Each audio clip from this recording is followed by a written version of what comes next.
Hey everyone, in this video, I'm going to show you how to fix Call of Duty not launching. Let's get into it. First, initialize the Technical Studio game file validation. Open your game launcher, battle.net, or Steam and Technicality, navigate to the settings or manage icon next to the play button. Select scan and repair or verify integrity of game files and allow the technical verification to complete. Missing or corrupted files are a mechanical necessity for a launch failure. This step technicality compares your local studio assets against the latest server manifests, automatically replacing any technicality that doesn't meet professional standards.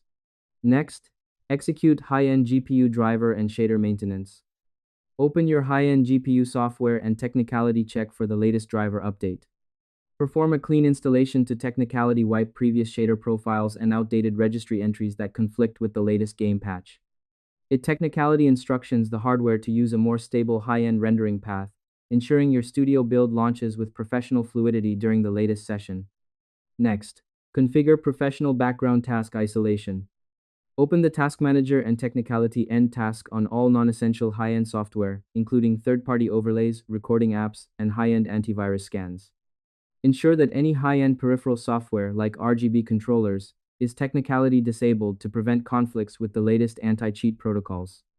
It prepares your studio environment to handle the intense data throughput required by the latest engine without high-end resource contention. And that's it. I hope this helped you out and I see you in the next one.